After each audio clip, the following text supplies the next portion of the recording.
Also joining us now, Andrew Kaczynski, a political reporter for the website BuzzFeed. Hi, Andrew.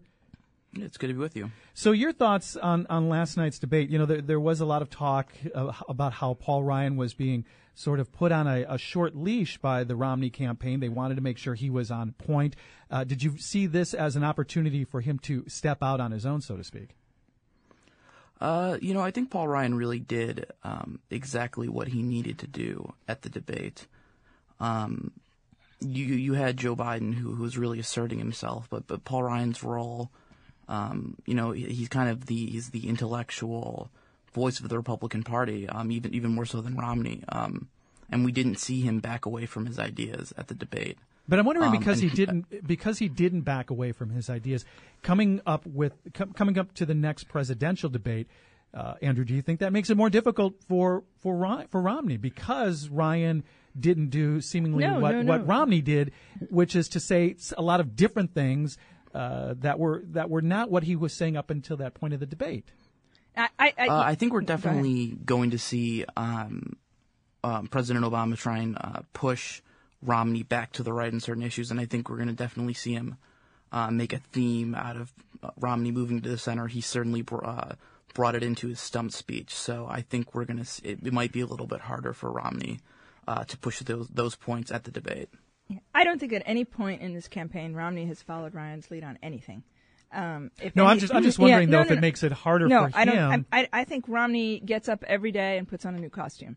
And so it doesn't matter what Ryan is playing that day. I think that Romney does whatever he has to do at the moment to move the needle forward for him and for the ticket. So I don't know that it matters one bit what Ryan did last night as far as what Romney's strategy will be. I think what is crucial from last night, I think it's interesting because I think some of the polls are showing the independents, from what I understand, were showing Biden winning, but and all the Insta polls, but the more general ones showed a much tighter sort of who won thing last night, and yet this morning when I looked over all the headlines, all the Republican bloggers and all the Republican websites and all this were going Bananaville about Biden's demeanor rather than Biden's substance, which I thought, okay, this makes the case that Biden actually was on point, and all that, and Ryan did not score. Nobody was saying, yeah, Ryan hit it, even among his flock, so to speak.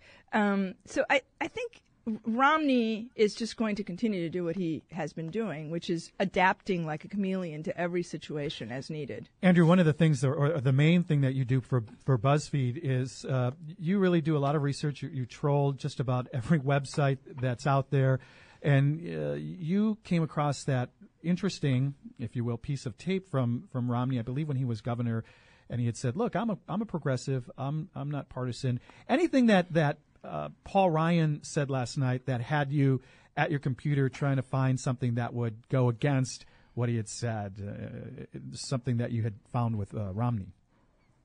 No, I think Paul Ryan's actually been fairly consistent on his issues and values. I think one thing that maybe we saw Paul Ryan shift from was he used to embrace the term voucher for his plans for Medicare pretty frequently. He didn't shy away from it. He actively used to describe his plan as a defined contribution and voucher system. And I think at the debate he said it was a poll-tested word to scare seniors. So we certainly seen him back away from that. But unlike Romney, who's sort of this market-based politician who's willing to adapt the opinion of whatever it is right at the moment, Paul Ryan's been fairly consistent on his views. Maybe he shifted a little bit when he got picked by Romney, but he's been pretty consistent. This is the Week in Review on the Morning Shift. I'm Tony Sarabia. Joining me, WBEZ blogger Achio Bejas and Andrew Kaczynski, political reporter for the website BuzzFeed. You mentioned polls just a minute ago, Achio. I want to talk a little bit about the polls that came out earlier this week that showed a tightening of the race, Romney doing better with women. One of the things that struck me about the movement of the polls is before the presidential debate, there were a lot of folks saying, well, one debate doesn't really change anything. It certainly seemed to have It seems to have changed things. I was surprised, and a lot of people were surprised as well. Yeah, I mean, debates historically give the so-called winner like a 1 to 3 point bump, but this has been a much more significant bump. I think what happened is that the passivity that Obama expressed at that debate sort of echoed for a lot of people the frustrations of his first term.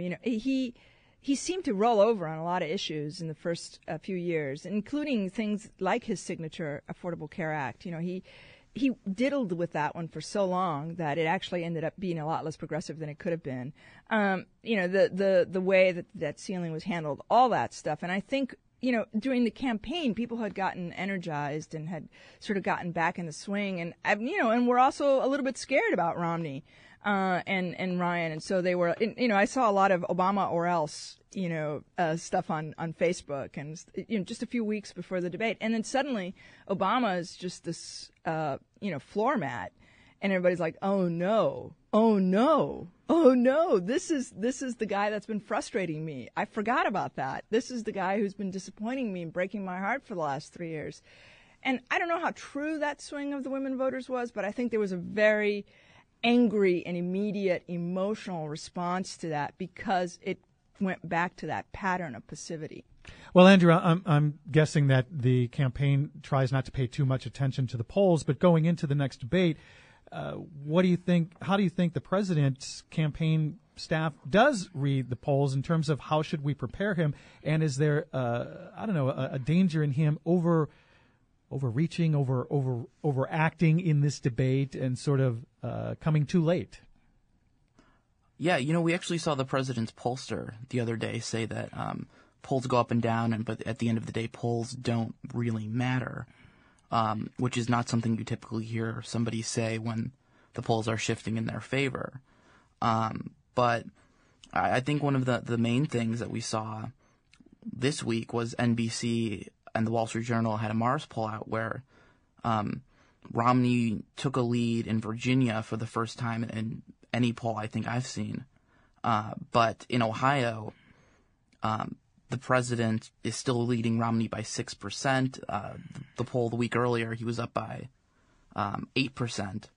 And I think one of the main stories of this election has been, the debate moved the needle certainly in a lot of swing states, 1 or 2 points in Romney's favor, but he just can't move the needle in Ohio. Every poll there has had him down by 5, 6, 4, 7 points, 9 points, and the path to Romney without Ohio is very hard. He can win certainly without Ohio if he carries Virginia, North Carolina, New Hampshire, and Florida. Iowa, Colorado, Florida.